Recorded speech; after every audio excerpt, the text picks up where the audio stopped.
Hello student, most welcome. लिखेंगे रामधारी खंड 1 के प्रतिलेखन संख्या 13 की डिक्टेशन लिखने से पहले इसमें आने वाले कुछ हार्ड वर्ड और वाक्यांश की आउटलाइनों पर एक नज़र डाल लेते हैं। यदि आपको इसका PDF चाहिए तो आप हमारे टेलीग्राम चैनल शॉर्टहैंड विद विवेक से इसका PDF भी डाउनलोड कर सकते हैं। टेलीग्राम चैनल तक पहुंचने के लिए इस वीडियो के डिस्क्रिप्शन में लिंक दिया है, या आप टेलीग्राम पर सर्च करेंगे शॉर्टहैंड विद विवेक तो आपको आसानी से मिल जाएगा। तो चलिए लिखेंगे इसका डिक्टेशन की स्पीड लगभग 60 से 70 शब्द पर मिनट रहेगी। तो चलिए डिक्टेशन स्टार्ट करते हैं 5 सेकंड बाद।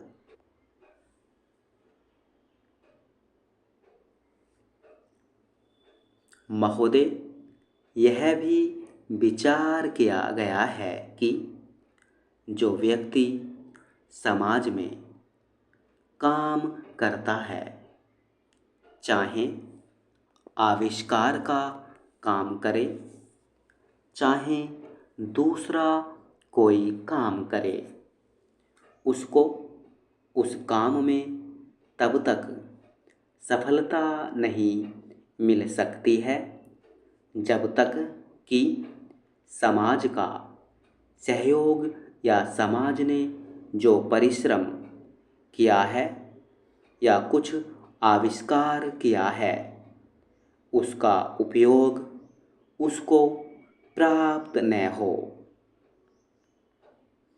उसका उपयोग वह न कर सके। इसलिए जब भी कोई व्यक्ति किसी वस्तु का आविष्कार करता है तो आविष्कार करने में न केवल उसका अपना परिश्रम रहता है, लेकिन साथ ही साथ समाज ने जो काम किया होता है, चाहे विज्ञान के क्षेत्र में या प्रौद्योगिकी के क्षेत्र में या किसी अन्य क्षेत्र में, उस सब से भी वह लाभान्वित होता है। इसलिए जब हम किसी आविष्कार के अधिकार की रक्षा करना चाहते हैं तो उसके साथ साथ यह भी विचार हमारे दिमाग में आता है, जिस व्यक्ति ने समाज की सहायता से आविष्कार किया है उस समाज को भी उसका फल अधिक से अधिक मिलना चाहिए। माननीय मंत्री जी ने भी कहा है कि पेटेंट लॉ इस सिद्धांत पर आधारित होना चाहिए। मैं समझता हूँ कि पेटेंट लॉ के पीछे 2 सिद्धांत निश्चित हैं।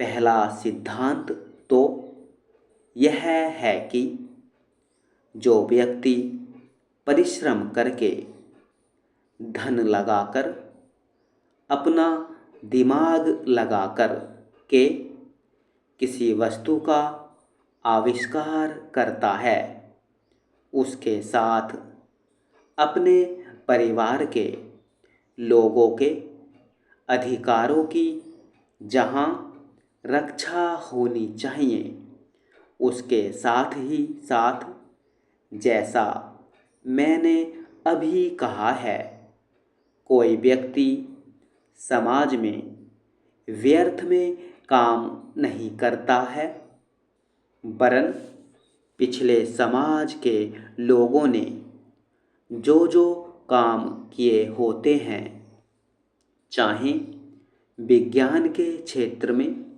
या प्रौद्योगिकी के क्षेत्र में या किसी अन्य क्षेत्र में, और जिनके आधार पर वह कोई आविष्कार करता है, उसको उसका प्रतिफल तो मिले, लेकिन जो परिणाम हो उसका प्रतिफल समाज को भी मिलना चाहिए। मंत्री महोदय ने कहा है कि जो यह सिद्धांत है वह भी इस विधेयक के पीछे स्थापित किया गया है, और इस बात का ध्यान रखा गया है कि जहां हम किसी व्यक्ति के आविष्कार के जो अधिकार हैं, चाहे धन के उपार्जन का अधिकार हो या प्रतिष्ठा प्राप्त करने का अधिकार हो, उसे प्रतिष्ठा का और चाहे धन का, दोनों का लाभ व्यक्ति विशेष को भी मिले। स्टॉप।